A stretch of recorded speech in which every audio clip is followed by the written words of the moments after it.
and he has got many national and regional endocrinology conferences attended by him. And he has, to his credit, 35 publications, including 4 textbook chapters. And Dr. Santosh is the recipient of Abdul Kalam Award for excellence in the field of endocrinology. I am sure each one of us will thoroughly enjoy his presentation on prolactin and reproductive health. Over to Dr. Santosh. I will introduce the next speaker once Madam Dr. Chandana Reddy Lucky Reddy takes her presentation. Over to Dr. Santosh now. Thank you.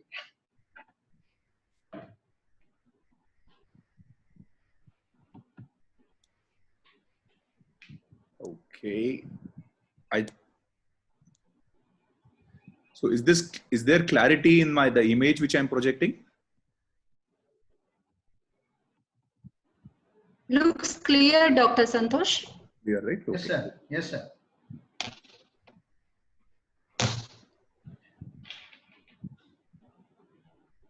So good afternoon, everyone. It's indeed an honor to speak to all the prominent gynecologists, infertility specialists, obstetricians in not only in Hyderabad, but all the cities around us. So I'll be talking about today this particular topic, hyperprolactinemia and infertility, or prolactin and reproductive, if you have to put it in another way.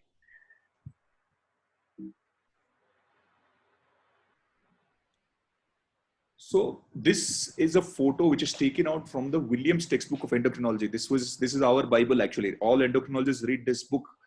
So here, there's a table which tells us what are the different causes of infertility. So we have been taught that female causes are 58%, male causes are 25%, unexplained are 17%. And among the female causes, almost 46% of the patients are because of amenorrhea or ovulatory dysfunction. Among the patients who have amenorrhea or ovulatory dysfunction, almost half of them are because of some hypothalamic or pituitary causes. That means there is a huge chunk of patients that actually present with hypothalamic pituitary causes of infertility. In males as well, although it is less common, there is a lot of patients who present to us in the endocrine OPD with hypogonadotropic hypogonadism, which is secondary to perhaps a prolactin secreting tumor. That's what we are going to discuss going ahead. Hyperprolactinemia is the most common pituitary hormone hypersecretion syndrome in both males and females. So it's very rare for a pituitary tumor to actually secrete hormones. So we know that pituitary tumors can secrete prolactin, causing prolactinoma. It can secrete growth hormone causing acromegaly, ACTH causing Cushing syndrome.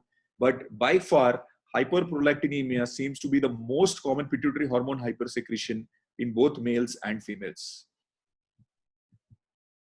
The prevalence of hyperprolactinemia in an asymptomatic population with infertility. So we're talking about an asymptomatic population. They have come with infertility.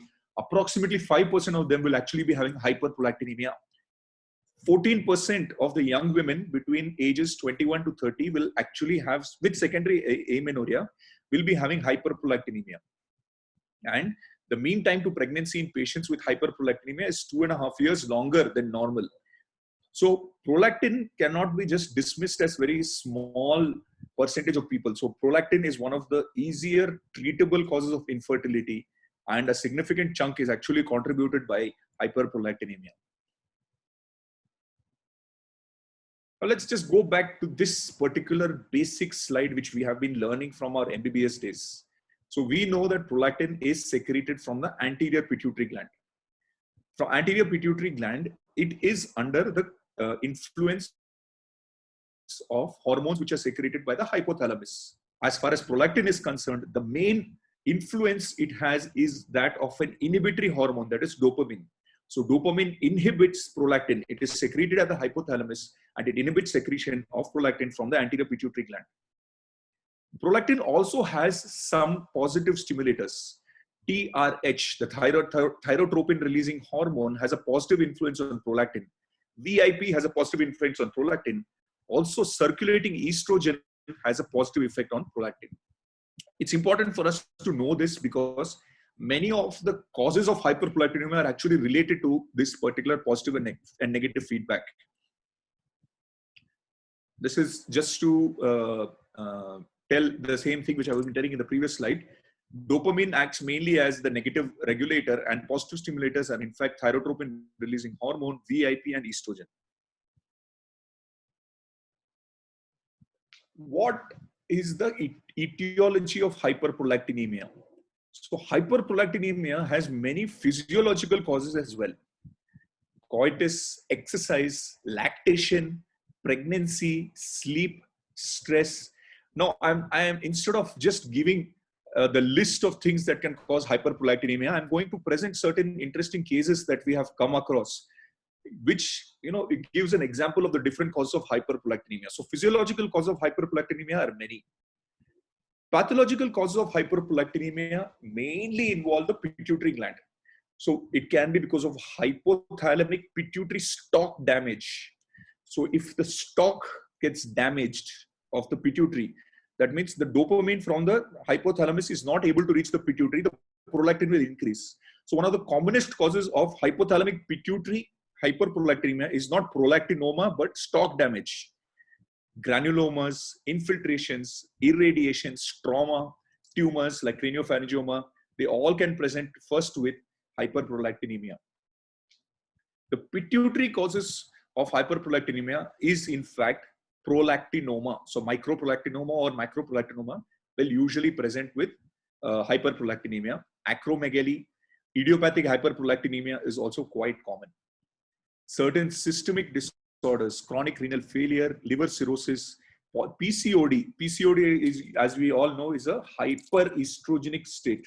So there is increased estrogen in PCOD, which will always cause the prolactin to be a little bit elevated. So in any case of PCOD, you'll find that the prolactin is around 35, 40, 45. It will always be high because of the hyperestrogenemia that is associated with PCOD.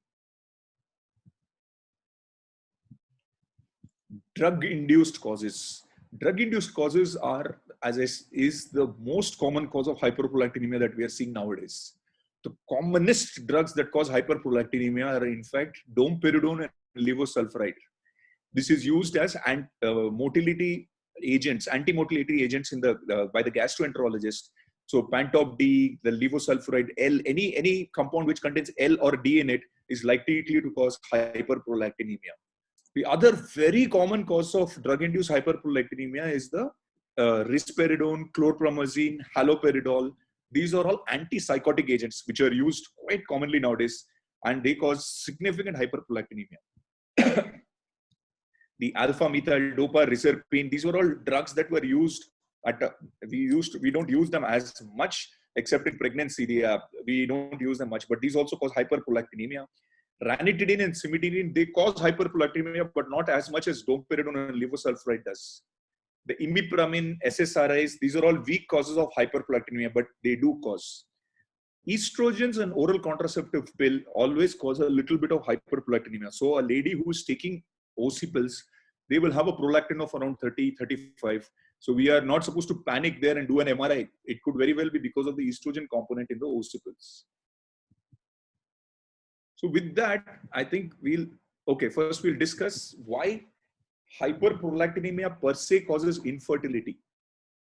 So prolactin, how does it cause infertility? Prolactin is high, but what does it do? Prolactin causes problems at the hypothalamus level, at the pituitary level, at the ovarian level as well. So at the level of hypothalamus, it suppresses the hypothalamic GnRH secretion. It does so directly, but now we are coming to know more about a neuron called as kisspeptin secreting neuron. So it's actually going through a neuron called as kisspeptin secreting neuron. It suppresses the pituitary gonadotrope secretion. So directly, not only on the hypothalamus, directly on the pituitary also, LH and FSH goes down when the prolactin is high. And one of its main action is directly at the level of gonads. In women, it will inhibit the granulosa cell aromatase activity. So as you know, aromatase is the enzyme which is converting androgens into estrogens. So prolactinoma mainly causes infertility by causing hypoestrogenism and anovulation. So PCOD is a little more. The hyperestrogenism is part of PCOD, whereas prolactinoma will mainly cause hypoestrogenism, although prolactinoma can also present like a PCOD like picture. Luteolytic effect.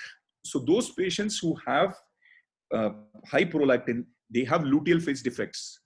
The generally luteolytic effect is shortened and inadequate luteal phase is there in those patients who have high prolactin levels.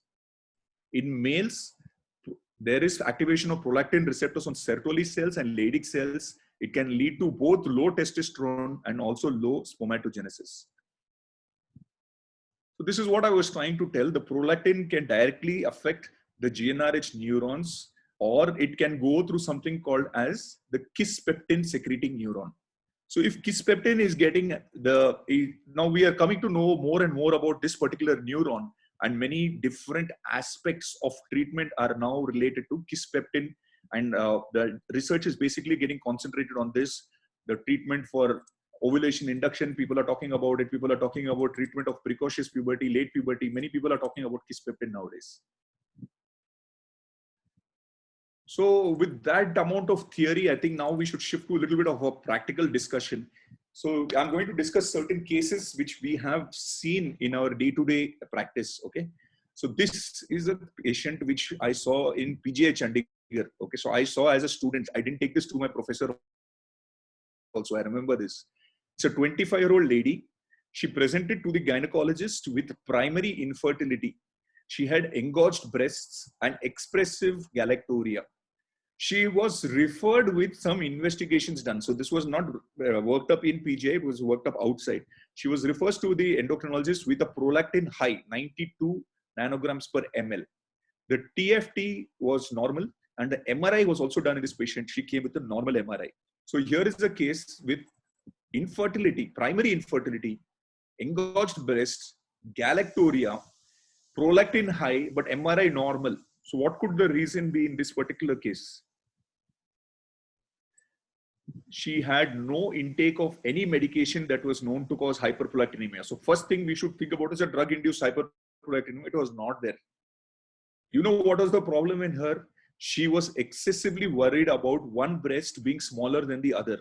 And she used to self-examine herself at least 15 to 20 times in a day. And that was one of the causes for hyperprolactinemia. It was a physiological hyperprolactinemia. In fact, today I have just got off the phone with a very similar case, physiological hyperprolactinemia. So they used to do self-examination of breast multiple times in a day. The prolactin was very high. We asked them not to do so for the next 15 days. The breast engorgement automatically became normal. The galactorrhea stopped. The prolactin returned to normal. We assured that the asymmetry of breasts are common. It will improve a little bit after pregnancy. And this lady who came to us with primary infertility, we didn't give her any treatment. She conceived after 2 months. Pituitary disorders. Now, this is all said and done the most common cause of hyperprolactinemia. And I told you that the stock effect is more often related for hyperprolactinemia than prolactinoma per se. Direct production by an adenoma is common in prolactinomas, which can be micro or macroprolactinomas. Rarely, acromegaly, GH secreting adenoma can also present with hyperprolactinemia. We can get a little bit of idea of the etiology depending upon the prolactin levels. So the circulating prolactin levels usually parallel the tumor size. Microadenomas will never have a prolactin. It may have, but it usually never has a prolactin greater than 200 nanograms per ml. So the prolactin is very high. It's about 200 nanograms per ml. We're almost sure that we are dealing with a pituitary macroadenoma. Why are we worried about microadenoma, macroadenoma? The treatment is same, is it not? Well, it's not the same. Why we will discuss as we are going ahead. The treatment of microadenoma, macroadenoma is a little bit different. So this is the classical run-of-the-mill cases which all of us see. It's a 30-year-old lady. She has a last childbirth 5 years back. She has stopped feeding when the child was 6 months age. So 5 years back, she had her last delivery, but she presented with secondary infertility, expressive galactorrhea and oligomenorrhea. When the hormone profile was done, her LH, FSH, estrogen, all were very low. Her prolactin was also normal. It's 12 nanograms per ml. Then, obviously, because the LH and FSH were low, people were suspecting hypopituitarism. So MRI was done and a large tumor was found there. 1.5 to 1.2 means a huge tumor. It's a pituitary macroadenoma. the patient was diagnosed with non-functional pituitary tumor and was referred for surgery. So when the patient goes for surgery, they will obviously send for an endocrine clearance. So when the patient did come for an endocrine clearance, we thought that no, this patient is very consistent with the prolactinoma symptoms. There is galactorrhea, there is amenorrhea. So we thought we should actually repeat the prolactin. And what we did is we repeated the prolactin in 1:100 dilution. That means we took 99 drops of distilled water and 1 drop of the patient's serum. And then we did it. Then we multiplied it. And actually the prolactin levels came up to be 546 nanograms per ml. So in the previous slide, you can see that they were reported 12 nanograms per ml, but when we repeated in dilution, it came to 546 nanograms per ml. So this was out and out a macroprolactinoma. The patient was treated with cabergoline. The patient was titrated to 2 milligrams twice a week. Now the tumor size is 0. The prolactin levels have become normal. The lady has normal menses. And the best thing is she conceived. She was having secondary infertility. She conceived. So the endocrinologist was very happy over here. The infertility specialist was very happy here. The patient was very happy. Only one person was a little bit unhappy. That was the neurosurgeon. The neurosurgeon sent the patient to us. We treated the patient medically and the patient is normal. So what happened in this particular patient was there is something called as the hook effect, which we all should know about. If there is a large macroadenoma and the symptoms are extremely suggestive of hyperprolactinemia, we must consider something called as hook effect. If the prolactin is very high, there can be a saturation of the antibody that is used for detecting prolactin in the assays. So nowadays we are using something called as chemiluminescence assay. It's not so common, but it's still common now. I mean, we still see such cases, but it's not as common as what we used to see in the previous days. We used to use something called as immunoradiometric assay.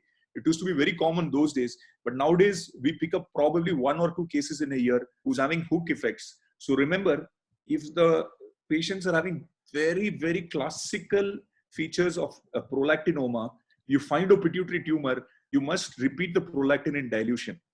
So any endocrinologist whom you refer to, you can add a note and send. We are suspecting prolactinoma in this case. Would you look at it properly? Usually the endocrinologist himself picks the hook effect, but sometimes in a busy OPD, it might be difficult to do so. Sometimes exactly the opposite might occur. You might have a lady who's having normal periods, no galactorrhea, conceiving, she already having 1 to 2 children, but her prolactin levels will come very high. So she would have gone for some master health checkup. They did a prolactin and it came very, very high. In those patients, you must order something called a serum macroprolactin, which is a polymeric form of prolactin, which is immunologically reactive, but biologically inactive. So it usually doesn't do anything to the body, even if the prolactin is very high. How many cases of macroprolactinemia we see? We in fact see at least 1 case per year of macroprolactinemia. The patient is absolutely normal. The MRI is normal, but the prolactin levels are extremely high. We do a macroprolactin and then find out. This is another classical case who comes to the endocrinology clinic from time to time. 32-year-old lady, she presented with amenorrhea. She was quite anxious to conceive. She had a prolactin of 92 nanograms per ml and she was referred for further management. So for what reason the other tests were not done in this patient, we don't know. But we could see very clearly when we examined that this pulse rate was very bradycardia. She was having bradycardia, 60 beats per minute, and her deep tendon reflexes were delayed. So this was out and out clinically itself. This was primary hypothyroidism. TSH came to be greater than 100 in this particular case. The prolactin was only a secondary finding to hypothyroidism. It was not a prolactin hypersecretion case. It was treated with Thironome. The symptoms improved, including the menses and the galactorrhea, the patient improved. So how does hypothyroidism cause hyperprolactinemia? As I told you in the basic slide which I showed, the TRH, the thyrotropin releasing hormone, is a positive stimulator for prolactin. So in patients who are having extreme degrees of hypothyroidism, the TRH will increase severely. It will not only increase the TSH, but it will also increase the prolactin. So these patients, when they are treated with thyroid supplementation, their TRH will eventually go down and their prolactin will return to normal. and the patients will spontaneously improve with whatever symptoms they presented with. Another common cause of hyperprolactinemia is renal insufficiency. As we know, prolactin usually gets secreted out of the kidney. If the renal clearance is inhibited, the prolactin levels might go very high, and levels up to 1000 nanograms per ml have also been reported with renal insufficiency. Renal transplantation, after renal transplantation, this hyperprolactinemia usually improves and galacturia also improves. Now, this is a case which we are seeing more and more commonly nowadays.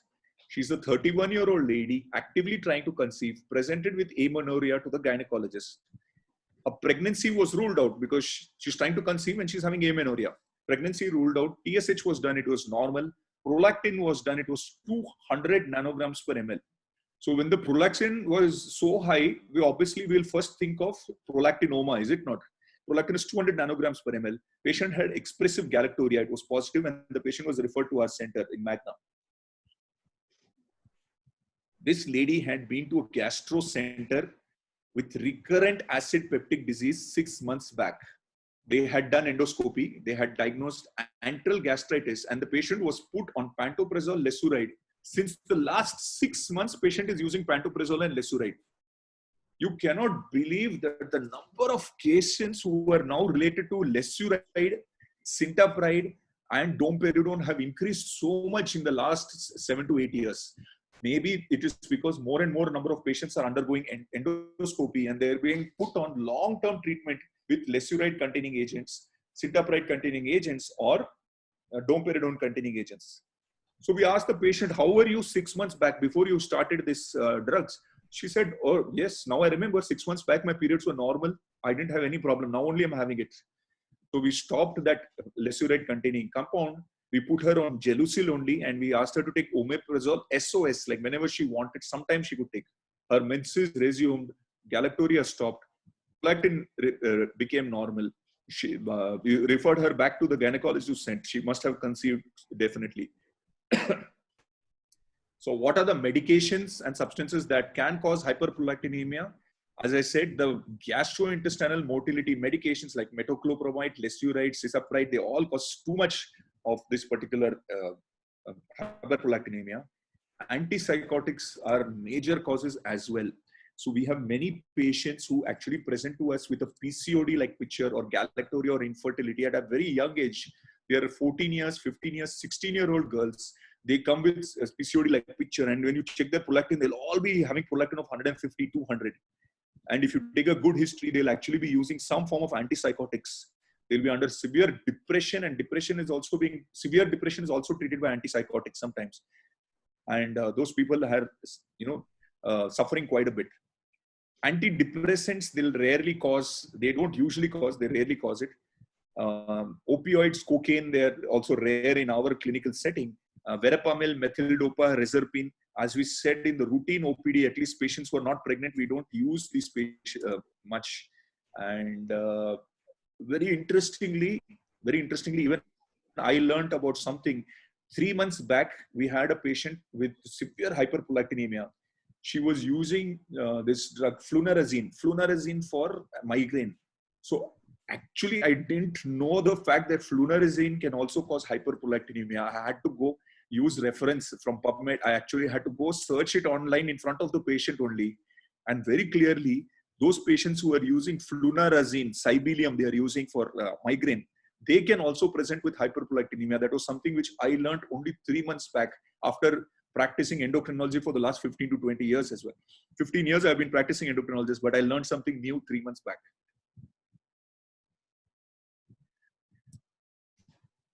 This is also a very interesting case. She was a 21-year-old girl. She presented to the clinic with galacturia, oligomenorrhea, and very high prolactin.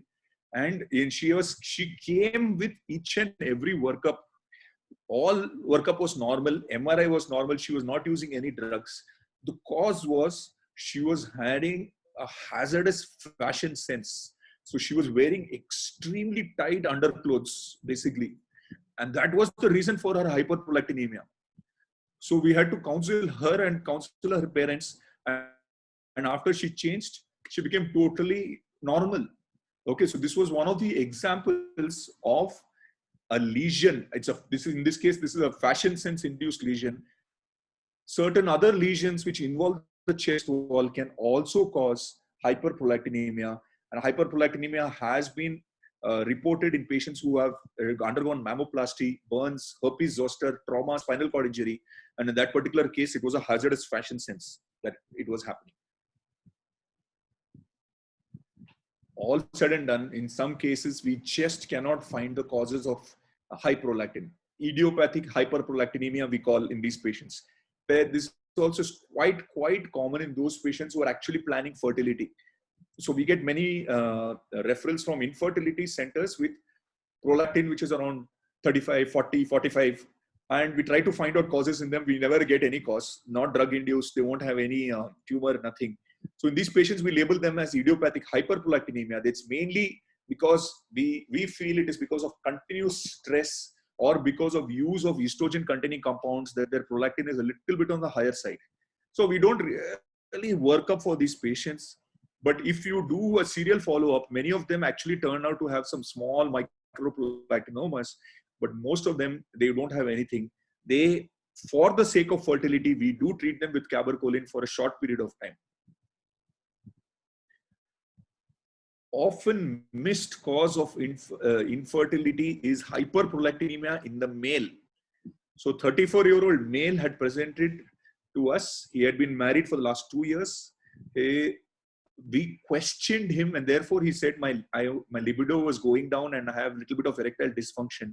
He was concerned about fertility. His semen analysis showed severe oligospermia. Examination, he was very well virilized. That means he was totally normal till puberty. After puberty, only something happened. His testosterone was 180 nanograms per deciliter and prolactin was 560 nanograms per ml. MRI was showing a pituitary macroadenoma. So this is a very, very principal thing that happens in clinical practice.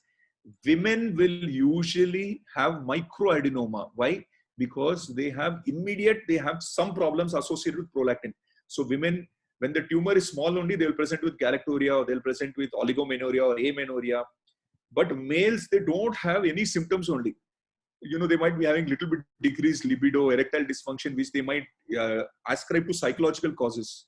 And when we actually come to know that they're having a prolactinoma, it's usually a macroprolactinoma in males. So gents are more likely to have microprolactinoma. Women are more likely to have microprolactinoma. So how do we what are the lab evaluation we do? So one of the most important things that we need to remember is we cannot examine the patient for expressive galactorrhea and then send her to do prolactin immediately in the laboratory. So you should not do nipple stimulation. You must not do breast examination at least for half an hour before sending to the lab, they say. But we say at least for, the whole, at least 12 hours, you should not do that. Vigorous exercise should be avoided. Prolactin ideally should be done in the fasting state, because after eating also the prolactin, we say it's better to do it in the early follicular phase. It's not that we have to do it in third day of periods or fourth day of periods, but we can do it in the early follicular phase.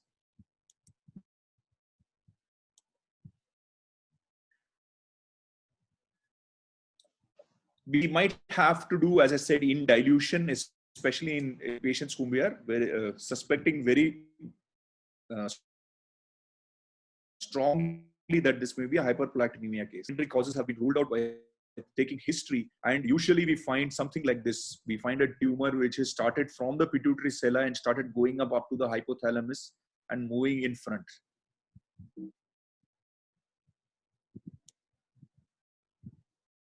How do we treat hyperprolactinemia? If it's a medication-induced hyperprolactinemia, ideally the causative medication should be stopped. But in many cases, we might not be able to stop those medicines, especially those people who are using antipsychotics. But at least we can discuss with the primary consultant who's treating that condition to put another drug which is having a little less effect on prolactin. So there are certain antipsychotics which don't have that much effect on prolactin. And as I said, for motility agents, we can put them on perhaps like omeprazole, SOS, or you can give them a tablet of Gelusil, Digene, something, rather than putting them on continuous Lesuride, Cisapride containing agents. Hypothyroidism is there, we need to treat the hypothyroidism. Okay. So if it's not a cause which can be treated by just managing the hypothyroidism or the other causes, we need to give some drugs. And what are the drugs that are used? In India, we have dopamine receptor agonists, that is cabergoline and bromocriptine. So dopamine agonists, they are known to rapidly bring down the prolactin levels to normal. They will normalize the prolactin, restore the reproductive hormones. Fertility will increase very fast. And if there is a prolactinoma, it will also start shrinking. So bromocriptine and cabergoline are available. As we now know that bromocriptine we don't use much at all. We are using mainly cabergoline because of its long half-life and a very benign side effect profile as compared to bromocriptine. So cabergoline has almost no side effects except for the first 2 to 3 doses. When patients take, they develop some amount of nausea, some amount of postural hypotension. Some of them might develop constipation also, but otherwise cabergoline as compared to bromocriptine has almost no side effects. Bromocriptine we sometimes prefer to use in the first trimester of pregnancy, but now more and more data is coming about using cabergoline during pregnancy as well. So in order to induce fertility, it's important for us to maintain an effective prolactin lowering dose for at least 10 to 12 months, people say. But as we know, in practical purposes, we never wait for 10 to 12 months. The moment the prolactin is normalized, we usually send for fertility treatment. Sometimes the patients conceive on their own also. So it's very important. Now, suppose a patient is having a pituitary macroadenoma, suppose. So there's a macroadenoma. We want the tumor size to shrink before we send the lady to pregnancy. Now just imagine, in pregnancy, we cannot do a prolactin level because we know that the prolactin is increased in pregnancy. We don't like to do an MRI and we don't like to give cabergoline in pregnancy. So if it is a pituitary macroadenoma, we want to shrink the tumor size to at least a microadenoma level before we allow the patient to plan for pregnancy. Then what do we do in these particular cases? We always tell them to use non-hormonal contraception once the cabergoline is started. Why you should not use hormonal contraception? Because estrogen containing compounds will again increase the prolactin. So if the patient is using barrier contraception, then we ask them to please continue doing that. Why contraception is necessary is because those patients who are presenting with amenorrhea because of hyperprolactinemia, suddenly after using cabergoline, they'll become pregnant. And then they'll continue to have amenorrhea. And we don't know whether these patients are having amenorrhea because of prolactinoma or because of pregnancy. Many times they become pregnant.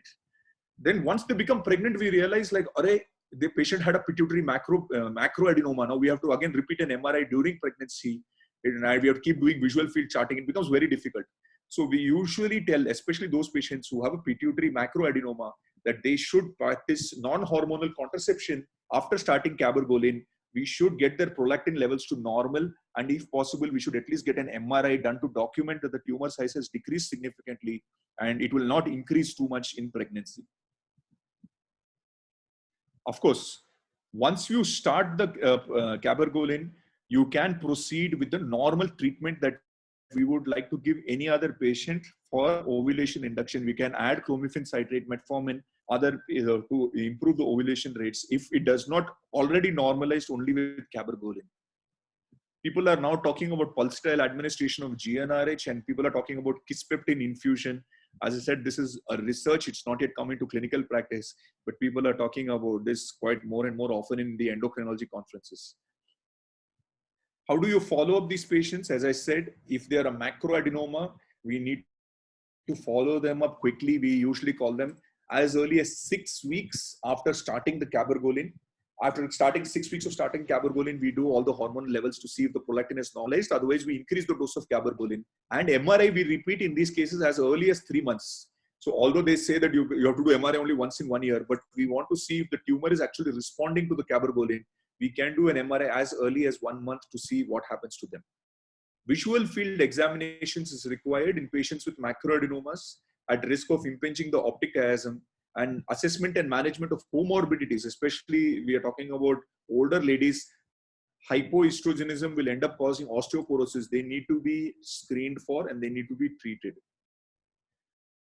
So I'd like to conclude my presentation by saying that hyperprolactinemia, it's an important cause of infertility in both males and females. Proper drug history is required. Exclusion of pregnancy is required. Hypothyroidism has to be excluded. CKD has to be excluded before doing pituitary imaging. And the mainstay of therapy, cornerstone of therapy, remains the dopaminergic agonist drugs only. So with that, I'll stop here. And if there are any questions, I'll take them. Dr. Santosh, this is Dr. Kiran from Shield Medical Affairs. Thank you for a wonderful, wonderful lecture. I think you made it very interesting with a lot of case presentations, practical as well as clinical, and a lot of clinical evidence as well. Thank you so much. I think we'll take the questions at the end, Dr. Santosh, after ma'am's talk as well, if that's okay. I think there is one question for Dr. Santosh in the chat. I mean, yes. If he wants to answer that, later on we can take more questions. Yes, ma'am. Yes, ma'am. That question is on how long to treat this hyperprolactinemia and infertility, and whether we should continue the treatment in the first trimester. That is a question. So for a macroprolactinoma, usually we continue the treatment during pregnancy also. So patient who has had a pituitary macroprolactinoma, they are at high risk for the pituitary tumor to increase in size during pregnancy. So in those patients, we do use cabergoline. In first trimester, we try to avoid, because the safety of cabergoline is not fully established in the first trimester, although there are many studies which are now coming. But second and third trimester, we continue cabergoline in that particular patient. Only for idiopathic hyperprolactinemia, we tell the patients very clearly that if the urine pregnancy test becomes positive, they need to stop using. That's it. So we don't tell them that you have to take their medicine for so many times, so many weeks only, and then only you should plan for pregnancy. If it's an idiopathic hyperprolactinemia, somebody is having a prolactin of say 55, 60 weeks, pregnancy test becomes positive, we ask them to stop the cabergoline. Right. There is one more question, Dr. Santosh. This is from Dr. Preeta. In case of very early pregnancy losses, like around 40 days, due to LPD, which is due to hyperprolactinemia, what is your opinion on this? Yeah, so as I said, it is one of the drugs which causes luteal phase defects. And as we know that the corpus luteum and the early placenta is very, very important for the progesterone secretion to sustain the pregnancy. So, but as I said, the safety of cabergoline is not done much in the first trimester. In some patients, we do give bromocriptine in the first trimester of pregnancy to alleviate it. But usually, as soon as the urine pregnancy test is positive, we ask them to stop the cabergoline, is it not? So each cabergoline tablet itself has a half-life of around 1.5 to 2 weeks. So by the time they are, diagnosed with pregnancy, they would already be around 4 to 6 weeks pregnant. And the last tablet of cabergoline will continue to work for another 3 to 4 weeks. So, that last tablet of cabergoline itself will take them through the first trimester of pregnancy. Right. So I think we can move to ma'am's talk, Dr. Santosh. We'll take the third question after ma'am's talk. That's all right. Yeah. So it's my pleasure to introduce Dr. Chandana ma'am, and ma'am is going to talk about a very, very important topic. I think this topic, how much ever you cover, it is always important to keep talking about it again and again. So ma'am is going to talk about different case scenarios in ovulation induction IUI. So I'll just be giving a few words of introduction to about ma'am. Ma'am is well known. Currently, ma'am is a senior consultant ERT in IVF, the prestigious NOVA IVF Fertility Center. Ma'am has almost 2 decades of experience, and 10 years of that experience is where ma'am worked in the United Kingdom in various prestigious hospitals in various positions. Ma'am has quite a lot of qualifications. Ma'am is a fellow of the Royal College of Obs-Gynaes. Ma'am has a fellowship in reproductive medicine from the prestigious Chelsea and Westminster Hospital. Ma'am's clinical areas of interest are recurrent IVF failures, recurrent miscarriages, premature ovarian failures, male infertility, etc. Ma'am is also a member of various leading societies. Ma'am has quite a lot of rotations in UK as well. in various hospitals. Ma'am had the opportunity to work with the leading IVF specialists like Dr. Dimitrios, Mr. Julian Norman, etc. And ma'am has been a faculty at various conferences, for example, ISAR, 2020, 1918, TCOG, FOXY, etc., etc. So with this small introduction, I would like to hand over the podium to ma'am. Over to you, ma'am. Good afternoon to everyone. After a very interesting presentation by Dr. Santosh, which was mostly practical, so we are again going to look at something similar. So case discussions we are going to see in ovulatory disorders. So I'm going to cover today all the 3 types of ovulation issues, that is according to WHO classification, which is the hypogonadotrophic hypogonadism, and also the most commonly seen issue is group 3, which is rarely seen, but still need to know about the premature ovarian failure. So let's start first with a case which is seen very much recently in our OPD. So a 30-year-old lady visits our outpatient clinic with a history of infertility of 4 years and hypomenorrhea, and the periods almost being stopped. And our AMH is found to be 0.9 and the antral follicular count is 5, and her tubal testing and husband semen analysis seems to be normal. So she has already undergone ovulation induction outside our clinic with clomiphene and FSH, but there was no dominant follicle developed. So what is our next step going to be? So as you can see on further evaluation, we saw that there is a low FSH, low LH, and also low estradiol as well. So this is a case of typical hypogonadotrophic hypogonadism.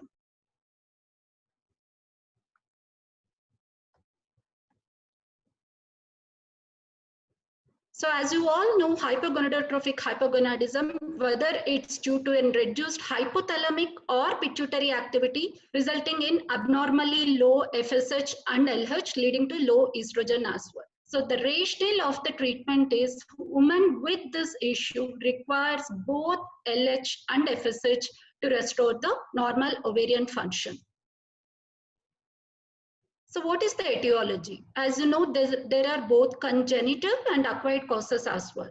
Congenital, you see like a Kallmann syndrome or mutations like Prader-Willi syndrome, or the acquired causes most commonly seen is stress or weight disorders like anorexia, or any pituitary lesions, or trauma, surgery, or radiation. So for these people, the most important is counseling, because the average treatment duration and the number of ampoules or the amount of gonadotropin we are going to use is higher compared with patients of other etiologies. But the success of ovulation with this treatment is reported to be as high as 60 to 80%, but with a higher multiple pregnancy rate. So a proper counseling before you start the treatment is very much important in these type of cases. So ART, not only that, if you don't achieve proper follicular growth with your long-term gonadotropins, and if your patient is not conceiving in your ovulation inductions, we rather move to ART treatments, rather exposing our patients to long-term gonadotropin treatment. So how we manage this case? So in our clinic, we did the controlled ovarian stimulation with HMG of 150 units, which is started from the second day of the cycle. And then we followed it up with a transvaginal scan, which was done on the 7th, 9th, 12th, and 14th day. And on day 16, the scan showed 2 dominant follicles, and we induced ovulation with 10,000 HCG, followed by IUI 36 hours later. And the luteal phase was supported with 200 milligrams per day of micronized progesterone, and the pregnancy test seems to be positive after 7 days of missing her period. So as I mentioned, when planning ovulation induction for the hypo, we should be prepared for a longer duration. As you can see in the previous case, usually we get in a good size follicle by 14th to 15th day in another ovulation induction patients. But in this, we have seen follicle development almost up to 16th to 17th day And the treating physician and patient should also be patient and keep motivated to continue the treatment for a longer duration. So what else we can give in these patients? Pulsatile GnRH. Though we routinely don't use this treatment is also suitable for a woman with intact pituitary gland, and also especially for those with idiopathic hypo or weight loss related amenorrhea. So the infusion of the GnRH is performed by a way of computerized mini pump, either at the intervals of 60 and 180 or at 90 and 120 minutes intervals.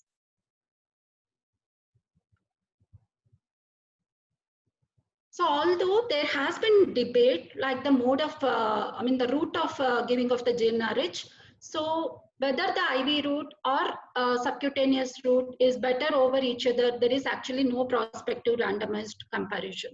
And the treatment is discontinued if the pregnancy occurs, although adverse effects in early pregnancy have not been reported.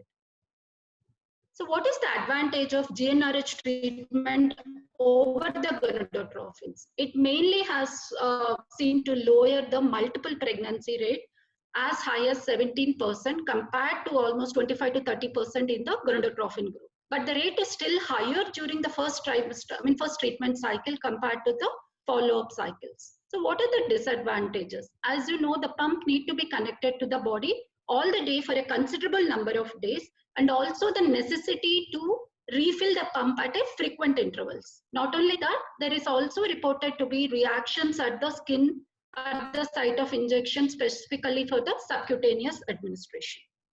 So there are quite a few studies which have actually looked at the reproductive outcome of women with hypo undergoing vitro fertilization. So what they have found is, though this woman, even in the IVF, required higher dose of gonadotrophins and longer duration of stimulation compared to their controls, the end result, whether it's the number of follicles or the number of embryos or pregnancy rate, seems to be pretty much similar to the counterpart of the same age. So the same has proven in systematic analysis, which came up very recently. So what they have found is, despite having a hypo, and it is difficult to generate the gametes, their actual chances of fertility are similar to subjects with other non-obstructive infertility, and ART is a suitable option for these patients who do not conceive after long-term gonadotrophins. So next, let's move on to the next case, which is a 25-year-old lady married since 3 years with irregular periods and BMI of 32, normal semen analysis with no follicle growth observed with 3 cycles of oral ovulogens. And when you investigate, the AMH seems to be quite high and TBS bilateral PCO. This is again a very commonly seen scenario in our OPD, resistant PCO. Let's see how we have managed this case. So the most important is non-pharmacological or lifestyle changes. As you can see, BMI is over 32. We need to first advise the patient to undergo a lifestyle changing program, which is both diet and exercise.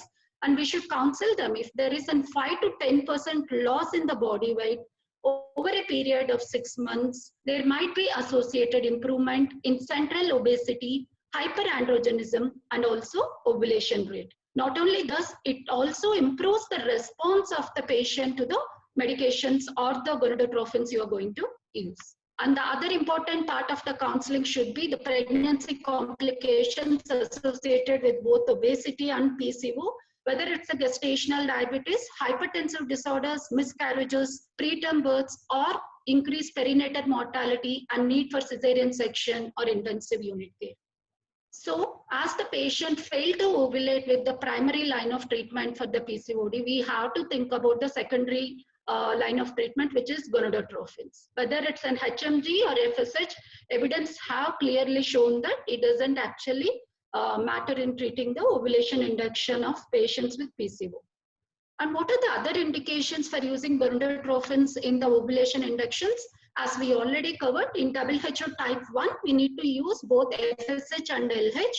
And in PCOD, if there is resistance or failure with clomiphene or letrose, and if it is an unexplained infertility or advanced maternal age. So the rationale of using gonadotrophins for the last 2 cases basically to increase the number of follicles, that is superovulation, and thus indirectly increasing the fecundity of the cycles. So this is the protocol commonly used for gonadotrophins, which is quite softer and less risky to the patient in terms of ovarian hyperstimulation. So we start with a lower dose as lower as 75 or 150, and then start monitoring patient from after 4 days of gonadotrophins, and then increase the dose with 50% of what you have started and continue until you see a dominant follicle, and continue with the same dose until you cue the trigger. So another commonly used protocol, over step-up protocol nowadays, is sequential, which is a combination of oral ovulogens and gonadotrophins. So we start with the oral agents and then add with the gonadotrophins half the way through the cycle. So what is the advantage of this over the step-up protocol? So as you can see, this sequential or gonadotrophin protocol actually reduces the dose, duration, and also cost of the gonadotrophins by almost 50%. So, but the cycle fecundity is similar to gonadotrophin. So this is something definitely we need to consider for our patients. So let's look at this interesting study, which is by Dr. Banker, which came up very recently, which is comparison of effectiveness of different protocols used for controlled ovarian hyperstimulation in IUI cycles. As you can see, they have divided the participant one into group A, who has been treated only with clomiphene, and group B, who has been treated with clomiphene and gonadotrophin, and the group B2, which is treated with gonadotrophins alone. And this is the protocol they have used. For sequential protocol, they start clomiphene from day 2 to day 6, 50 milligrams, followed by HMG 75 or 150, depending on age of the patient, on day 5, day 7. And they have triggered the ovulation with the Ovitrol, which is a recombinant HCG, and IUI 38 hours after the trigger. So then the confirmation of pregnancy test 2 weeks after the IUI, and the luteal support with 200 milligrams of progesterone. So the results, what they have observed is there is a higher clinical pregnancy rate observed in group B. Means the group B is the group in which gonadotrophins have been used for along or alone for the ovulation induction. But multiple pregnancy rate also seem to be significantly higher in the group B. But compared to group A has found to be less pregnancy rate but higher rate. So what they have quoted is the higher pregnancy rates after using gonadotrophins could be due to a better follicular development of multiple follicles, and also good endometrial thickness. So this is again a secondary treatment when the primary mode of treatment fails for your PCOD, laparoscopic ovarian drilling. Do we do this routinely? That's what we're going to see. So as you can see, the main indication for the LOD is clomiphene resistant PCOS. Royal College, American College of Obstetricians, and the PCOS Consensus Working Group all have recommended its use only in highly selected cases. This is very much important because we have seen a lot of fertility patients who have undergone laparoscopic drilling just that they have a PCOD and ending up with low result later on in their life. So all the societies recommend that we should do this if there is a hypersecretion of LH, normal body mass index, and patients who needs laparoscopic assessment of the pelvis for either endometriosis or tubal testing, and also for the patients who live too far away from the hospital and they cannot come for the intensive monitoring required during your gonadotrophin therapy. So surgical technique, as you all know, we go with the rule of 4. So performing 4 punches per ovary, each for 4 seconds at 40 watts. So rule of 4, delivering the lowest effective dose and less damage to the ovary.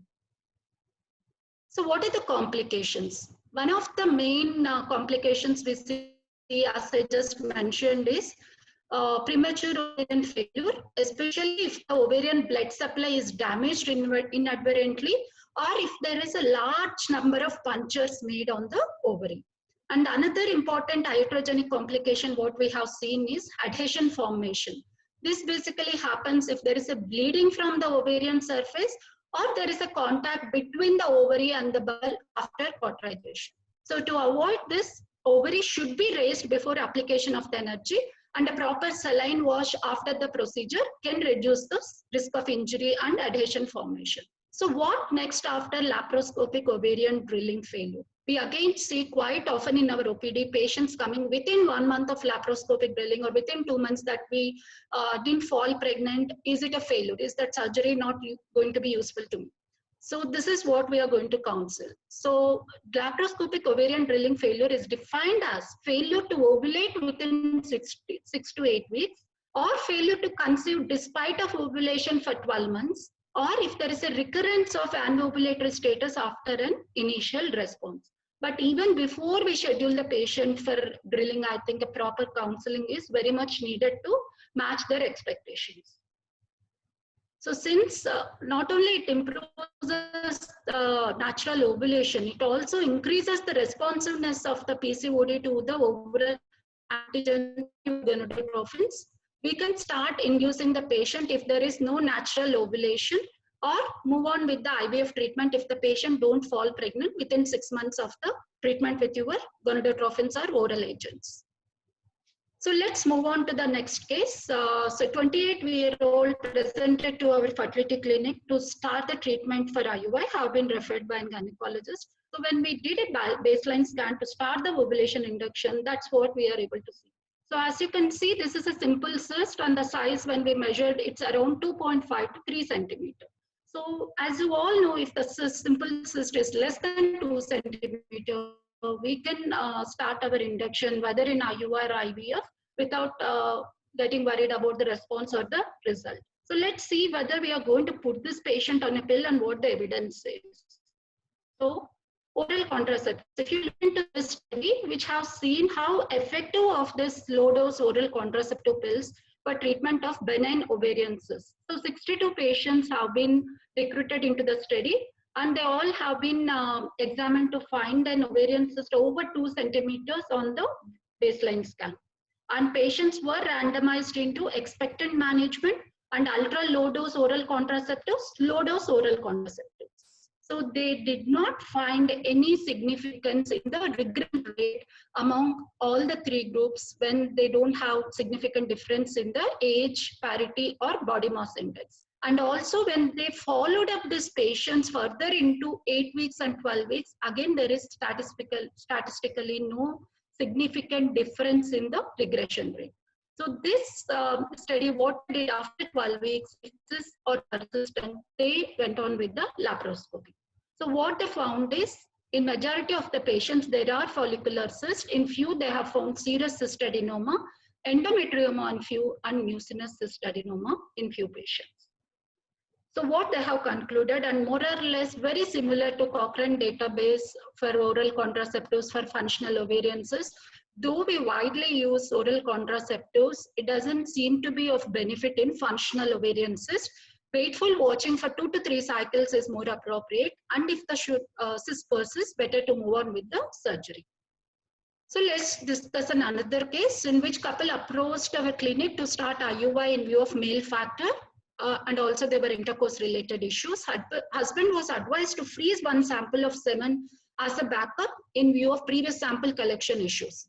And again, we advised wife to undergo a baseline scan before starting an IUI, and that's what we found. So as you can see, this is a complex cyst. Are we going to do something different? So the differential diagnosis here will be an endometrioma or a hemorrhagic cyst, or is it a tumor, and whether it comes into benign or malignant category. So our major concerns will be, can we start our hyperstimulation for IVF or IUI with a complex cyst sitting there? And the second issue is, how safer this is it for your patient to start a contemporary hyperstimulation with this baseline complex ovarian cyst? Look into the evidence. So this is a study which came up in fertility sterility, in which they looked at the effect of complex ovarian cyst in the outcome of an IVF cycle. So total 261 patients are recruited, and patients were divided into 4 groups. and they were given 2 different protocols, down regulation followed by gonadotrophin stimulation and plain gonadotrophin stimulation with and without cyst. So when the patients are stratified for the presence or absence of endometriosis as well in the stimulation regimen, there were no major differences seen among the groups. However, patients with endometriosis have significantly lesser estrogen concentration compared with their counterparts. So this is the only difference they have found. So what they have summarized is that there does not appear to be contraindication to start the COH for IVF in selected patients with complex cyst whose ultrasound findings are consistent with the benign cyst. But the risk of ovarian malignancy needs to be individualized and assessed for each patient. So therefore, in patients in whom there is no suspicion of the malignant growth, we can initiate the controlled ovarian hyperstimulation. But you should do a very proper scan there, and this is something which will help us to delineate the malignant tumor from the benign tumor. As you can see, simple rule of 5. So ultrasound features to predict a malignant tumor, which are called M features. Irregular solid tumor, presence of ascites, at least 4 papillary structures, irregular multilocular solid tumor with the largest diameter of at least 100 millimeters, and very high color content on the color Doppler examination. So what are the benign features? So there will be usually unilocular cyst, presence of a solid components, but the largest diameter will be less than 7 millimeter, acoustic shadow, smooth multilocular tumor, and no detectable blood flow on Doppler. So if your patient will be classified as malignant. If 1 or more B features in the absence of M, you can classify them as benign. And if both the features are present, she needs further investigations because it is inconclusive. So let's move on to the next case, which is about repeated IUI failures, and again, most commonly seen scenario in our OPD. So Mrs. G has undergone 6 IUI cycles for a borderline sperm at infertility center, and she is very much stressed and came to you for second opinion. So she would mainly like to know what could be the reasons for her failure and how she can proceed further with this. So counseling, this plays a very important role in IUI, either after the IUI or actually even before starting the first IUI cycle. As you all know, the success of IUI is not more than 20 to 25%, and also it is a more natural way of conceiving. This needs to be explained very much properly to the patient, and also should prepare them for multiple attempts, but not too many attempts. So let's see, is there any role of diagnostic laparoscopy? Are we going to do a laparoscopy to check why the IUI failed, or do we need to do laparoscopy before performing an IUI as such? So this interesting study, they basically looked at the role of laparoscopy in IUI, which is a prospective randomized study. So they have actually looked into IUI as an procedure followed by laparoscopy to see if there is any major pathology found. Also, they have grouped patients to do an laparoscopy before starting IUI as such. So during the diagnostic laparoscopy, so the following 3 scenarios were found. If there were no laparoscopic abnormalities, the patient was advised to proceed with IUI. And if there are severe laparoscopic abnormalities found, patient was treated with either IVF or scheduled for a secondary surgery. And when there are mild laparoscopic abnormalities, direct surgical treatment or performed like adhesiolysis or treatment of mild endometriosis. And then the patient was again advised to go ahead with the IUI treatments. So severe laparoscopic abnormalities, as you can see, it can be anywhere from bilateral tubal occlusion to hydrosalpinx, frozen pelvis, or bilateral dense adhesions with more than 1/3 of the tubes and ovaries embedded. So what they have found, they have not abnormalities in almost similar percentage of the 2 groups of patients, and also intervention or abnormalities also found in similar percentage of patients in both the groups. So if you look at the pregnancy, they can see there is a natural pregnancy or pregnancy with the IUI occurred at a similar percentage in both the groups of patients. So what they have concluded is that whether there is a value of routinely performing a diagnostic or therapeutic laparoscopy before performing the IUI. So there was no profound change in the pregnancy rate, as I just explained, if we perform a laparoscopy prior to IUI. So a possible explanation of this is it is possible that most of the observed and treated abnormalities play a major, very minor role in the infertility. Secondly, it could be that the applied intervention is ineffective as such. So what else we are going to see in the repeated IUI failures? We have to look at the semen quality parameters. So better ask your patient to show you the processed IUI report. So the most important is total motile sperm count. If it is over 5 million, we can expect good success with the IUI. And if it is less than 1 million, they better proceed with IVF treatment. And the same thing with the sperm morphology as well. We have seen better outcomes with morphology with the strict Kruger's criteria of at least 4%.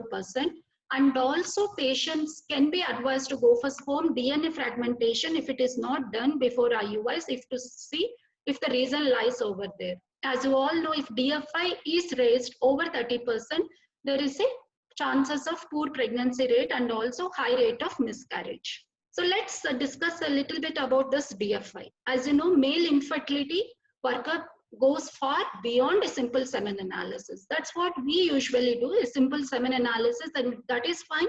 We go ahead with treating the female. But sperm should be seen as a carrier of genetic material. And while referring to the sperm, you should look at it like a whole functional cell. And there are many cases seen with decreased or absent fertility or increased miscarriage or decreased success with the treatments with raised DNA or DNA damage or DFI index. So these are the various reasons which can affect the DFI and which is very commonly seen in the current lifestyle. So the same has been proven in various studies as well. So as you can see, even in the IUI, men with raised DFI will definitely have a lesser success compared to their controls. So what we are going to, how we are going to treat? So the most important is treatment of the underlying condition. When you start evaluation for the raised DFI, you can sometimes see a hidden semen infection or again varicocele. So first we need to treat this and then repeat the DFI before you suggest further treatment for your patient. Not only that, lifestyle changes and putting them on antioxidants for a few months also going to help. And along with these two, we should also try to minimize the iatrogenic damage. So these are the few important points we need to remember. There should be a short abstinent period and serial ejaculation, and instruct your patient to deliver the specimens 1 to 2 hours before the procedure is performed. Process the specimens as soon as possible and keep them at room temperature in appropriate culture media. The incubation time after processing should not exceed at any stage more than 4 hours. And cryopreserved specimens should be thawed just before performing the ART procedures. So let's move on to the next case. Again, a common scenario. So you have advised an IUI for male factor and given your routine trigger. And when you check the lady for ovulation, there is no evidence of ovulation. So what we would usually do, we can scan again in next 2 consecutive days, but no ovulation has been observed. So what we call this condition is luteinized unruptured follicle syndrome. So this is mainly seen in women who are undergoing IUI for unexplained infertility. So there is an interesting study which came in Human Reproduction. So what they have found is LUF is a syndrome which is defined as a failure of ovulation, and in spite of absence of follicular rupture, the unruptured follicle can undergo luteinization with the LH, and this can lead to normal production of progesterone and duration of the luteal phase. And they have not only seen this with unexplained infertility, we have also seen this in endometriosis and patients with pelvic adhesions and when they use lot of NSAIDs. So this study was typically carried out over an year with 167 couple who have been undergoing IUI with clomiphene. So when they did follicular monitoring and given the trigger at a dominant follicle of 18 millimeters, they repeated ultrasound examination on the day of IUI and every 24 hours for up to the 3 days. And LUF is diagnosed when the patient don't have ovulation for this 4 consecutive ultrasound examinations. Not only this, when patient had more than 2 follicles, the ovulation is considered to be even if there are no follicle ruptured as such. Even if 1 follicle has ruptured, it wouldn't fall into LUF category. So then serum progesterone is measured 1 week after the insemination, and LH has been checked from the day of HCG. So what they have found is in the patients with unruptured follicle, the pregnancy rate is almost 0. And they have actually monitored the same patients in cycle 2 and cycle 3 when they have not fallen pregnant. As you can see, the incidence of unruptured follicle, if it is confirmed in 2 cycles, it is very much possible in the 3rd cycle as well. So no pregnancy occurred in the patients with LUF, and this is actually in agreement with the other studies as well. So there are multiple reasons which have been quoted for the LUF. The most common is there is an inadvertent prostaglandin synthesis which is required for the ovulation, which could be actually decreased in cases of endometriosis or severe pelvic adhesions. Not only that, there could be an germ cell factor defect as a genetic problem. So if you come across patient with PL, probably you should move on with the ART treatment rather doing frequent ovulation induction cycles in them. So this is my last case presentation in which Mrs. M has presented to us. She's a 2-year-old with irregular cycles and with hypomenorrhea and infertility for the last 1.5 years. So what could cause her irregular cycles? So when we investigated her, we have seen that AMH is 0.3 and transvaginal scan showed antral follicular count of 1 to 2. So this is a clear-cut case of premature ovarian insufficiency, or previously called as premature ovarian failure. So as you all know, there is an accelerated truncation of ovarian physiology and attrition in the number of ovarian follicles compared to their biological age. So what is the key aspect of treatment? The most important is the sooner you start the treatment for your patient, the maximum benefit she will get out of it. So quite often we see there is delay in the diagnosis and also subsequent treatment, which can lead to severe symptoms and long-term health consequences of estrogen deficiency. So these are the various reasons of premature ovarian insufficiency, whether it could be a genetic, most common being Turner, or it could be induced, which is either performing a bilateral oophorectomy or chemotherapy or radiation therapy for the onco patients. So clinically how to present, first common is menstrual abnormalities, either irregular or a sudden onset of secondary amenorrhea, or they can present with primary amenorrhea as well, and infertility obviously related to this, and menopausal symptoms or skin related like hyperpigmentation if it is an autoimmune factor, and also hair loss or fatigue. So these are the various chemotherapy or radiation doses we should be worried about your patient can lead to premature ovarian insufficiency. So what are the laboratory tests or the radiological tests? The most often performed nowadays is AMH. So you can also do FSH, which will be quite elevated, and karyotype to rule out the genetic etiology, and thyroid hormone and thyroid peroxidase antibody, look for the thyroid or adrenal issues, and transvaginal ultrasound to look at the antral follicular count, and DEXA scan to assess the bone density, which is a very frequently seen problems in this POI patients. So what are the sequelae of this and how we are going to manage? Menopausal symptoms, as you all know, it can vary anywhere from mood swings, night sweats to vaginal dryness. So adequate systemic estrogen is what this woman requires. And local estrogen you can recommend if there is in focal symptoms like dyspareunia or if there is a decreased libido, your patient will definitely benefit testosterone supplementation along with the systemic estrogen. So cardiovascular, as you know, women who has been untreated with HRT for this POI have decreased life expectancy, mainly due to increased stroke, and also they have an early precursor to atherosclerosis. The treatment again will be HRT treatment. 6 months, we have seen that woman has significantly improved endothelial function. Not only this, estrogen also have benefits on the cholesterol metabolism, lessening the atherosclerotic plaque formation. So along with the HRT, we should also stress and to optimize their risk factors, that is both diet and exercise, and to stop smoking and alcohol. So bone health, as you all know, estrogen does have effect on attaining or maintaining the peak bone mass. So decline in the bone mass density. So after initial assessment with the BMD, repeat BMD assessments is not required if your patient choose to continue with the HRT treatment until menopause.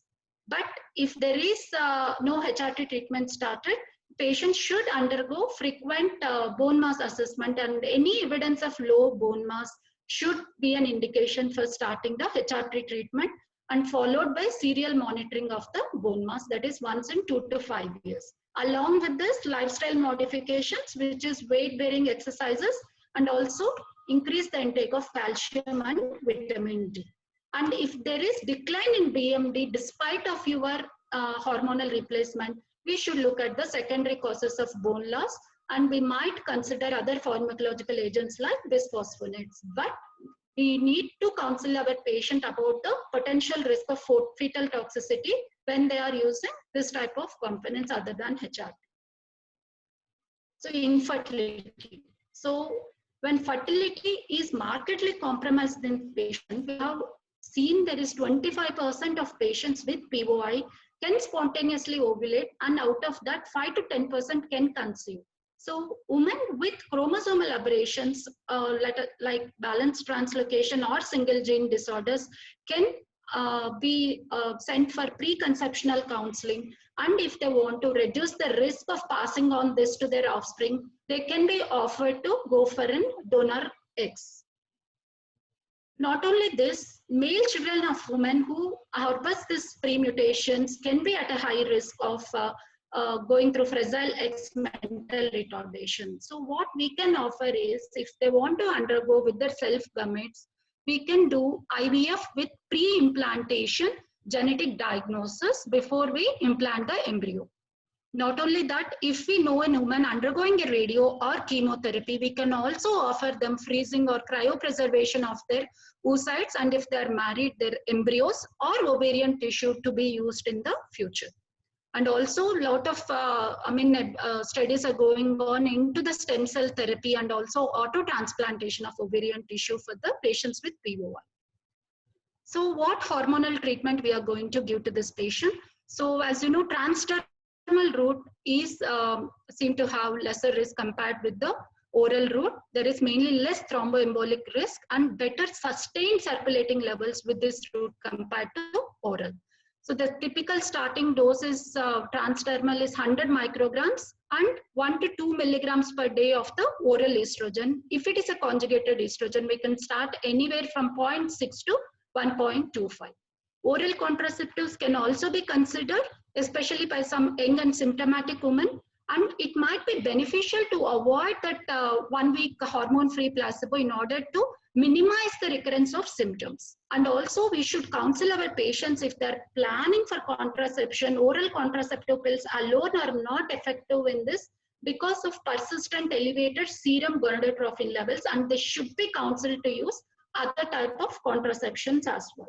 Role of progesterone, definitely yes, we need to supplement progesterone to minimize the risk of endometrial hyperplasia or endometrial cancer due to unopposed estrogen. So the common formulations what we can use is medroxyprogesterone acetate, either 10 milligrams daily for 12 days, or oral or vaginal micronized progesterone 100 to 200 milligrams for 10 to 12 days in a month. So that is my last slide, and thank you all for your patience listening. We can take doubts if there are any. Let me look into the chat box. Ma'am, this is Dr. Kiran, ma'am. Yeah, Dr. Kiran. Very good presentation. Thank you so much for making it very practical for all of us, ma'am. Ma'am, there are a few questions still for Dr. Santosh. We'll take that first, ma'am, if it's okay. Yeah, I'm absolutely fine. But Okay. we need to check whether Dr. Santosh is there because he had some. Okay, ma'am. So. I am there. I've come back just now. Oh, okay. Okay. No problem. Yeah. Right. Dr. Santosh, there's a question from Dr. Rita Goel. She wants to know, in your experience, have you come across any patient with blurred vision? Yes. So actually, we have seen because you know, having worked in PGH Chandigarh, which is a tertiary referral centers, we have seen huge tumors also. They present with blurred vision, and after starting cabergoline, they usually improve. Thank you, sir. The next question is again to you, Dr. Santosh. In infertility, because of the hook effect, which is better? Is it PRL estimation or 1:100 dilution? Now, 1:100 is a very, very, very difficult test to do. It's not a very easy test to do. So obviously, we should do a normal prolactin level first. If the patient is having like very classical symptoms like galacturia, amenorrhea, and we are suspecting the prolactin to gain, means that is the time when we have to do the 1:100 dilution. Yeah. Then there are two questions from Dr. Swapna Chakuri. The first question is, in case of idiopathic hyperprolactinemia, once it gets corrected, after how long do we repeat the PRL levels?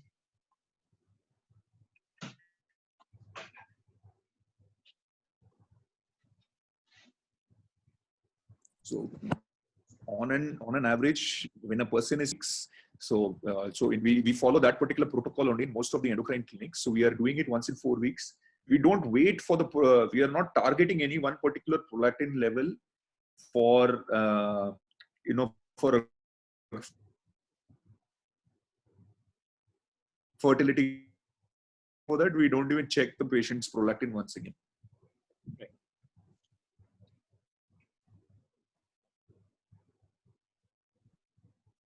Hello? Yeah. Ma'am, I think we lost his connection. Okay, Hello? ma'am, this question is, yes, Dr. Santosh, yeah. So idiopathic hyperprolactinemia, we don't actually usually, we do it as protocol once in 4 weeks, the prolactin and TSH.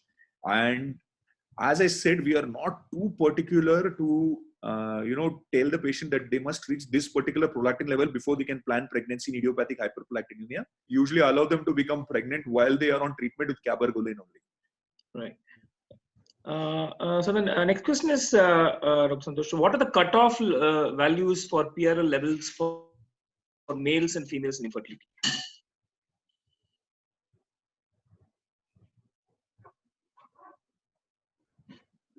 So that's in females and males. The lower it is, the better it is. Obviously, we don't want it to go to hypoprolactemic status, but we'd like to keep it at least between 10 to 25 in most cases. Thank you, Dr. Santosh, so much. Ma'am, this question is for you, ma'am. Yeah. What are the cutoff levels of blood markers in PCOD, ma'am? That's the first question. Yeah, I mean, I think we should take a combination of blood markers along with your ultrasound, rather just like one-off marker.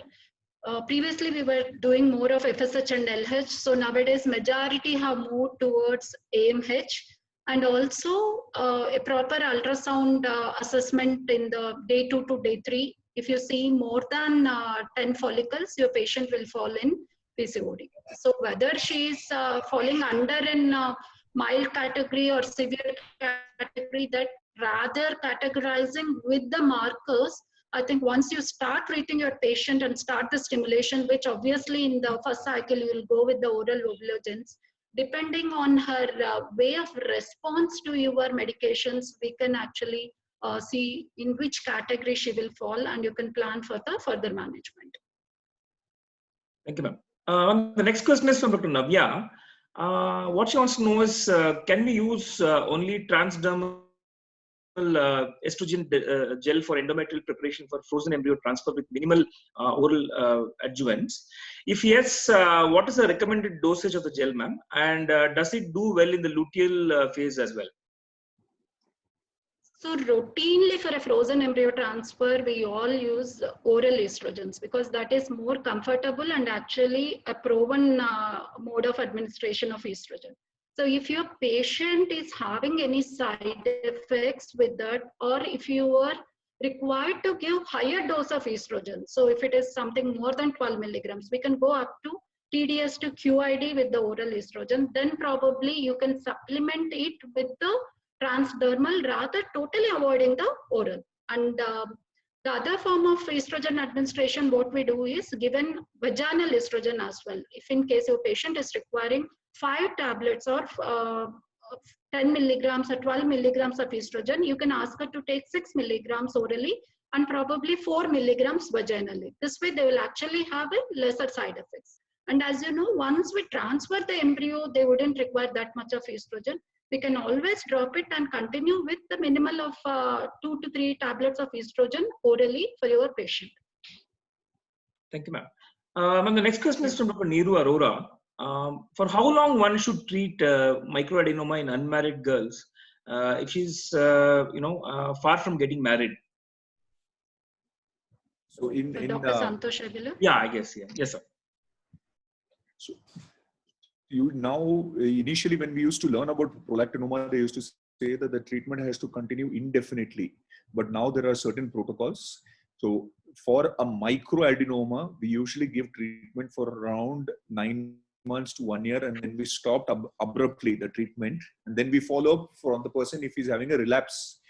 In a case of macroadenoma, we have to define cure by one, we should have reduced the tumor size to a very minuscule level. That minuscule level means it should be less than 6 millimeters in size, and the prolactin should be normal. Then what we do is we usually taper the cabergoline dose over a period of 6 months and then stop it. Now, in case the macroadenoma reoccurs or the prolactin, we have to keep treating the patient indefinitely only. Thank you, sir. Ma'am, I think this question is for you. Is there any difference in EE and conjugated estrogen for HRT in post hysterectomy patients? I don't think there is any difference because I usually don't deal with patients with post hysterectomy, but according to evidence, there is actually no difference in the 3 routes of estrogen, whether it's in conjugated or the estrogen, oral estrogen or transdermal estrogen as such. Thank you, ma'am. I think the next question is to Dr. Santosh. Can we switch from cabergoline to bromocriptine if the patient gets pregnant?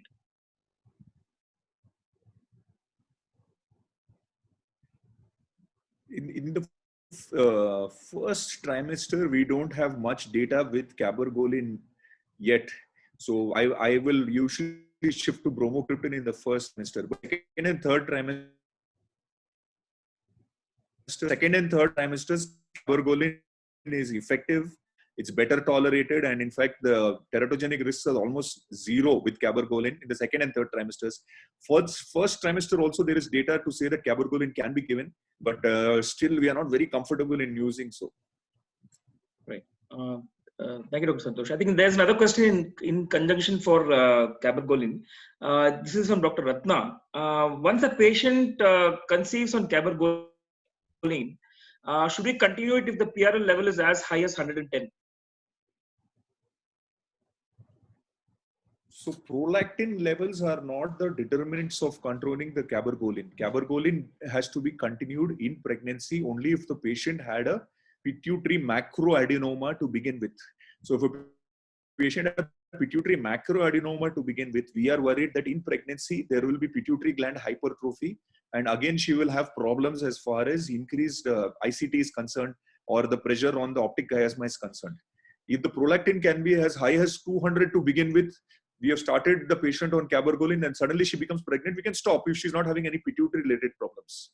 So as I said, the protection of the last dose of cabergoline will be for another 4 weeks. Usually it will cover the first 10 weeks of pregnancy. So it's better not to give cabergoline during pregnancy only if it is a pituitary macroadenoma for which we are giving cabergoline, then we need to think about continuing. Otherwise, we don't continue. In any case, we don't continue. Right. Thank you, Dr. Santosh. The next question is again from Dr. Meenakshi. How frequently, this is to Dr. Santosh, I think, how frequently do we check the PRL levels in infertility patients who are on follow-up? So as a protocol, as I said, we check the TSH and prolactin once in 4 weeks for a person who's who's going for infertility treatment. So there is no guideline that it has to say that we have to follow it after 6 weeks or you have to follow it after 3 weeks. As a protocol, most of us endocrinologists, we do it once in 4 weeks because we find that is the commonest time for the effect of the drugs to come. So we are doing it once in 4 weeks, usually in infertile patients. Of course, if they become pregnant, we stop checking the prolactin altogether. Thank you, sir. Ma'am, I had a couple of questions, ma'am, if I can ask you. Yeah, sure.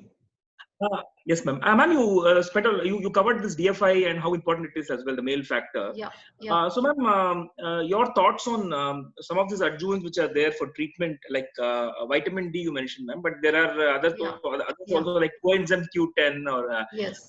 So they all come under category of antioxidants. So they will be of use in idiopathic raised DFIs. So if they don't have any reason like either a varicocele or semen infection, so that is what we are going to treat. We are going to put them on high dose of antioxidants.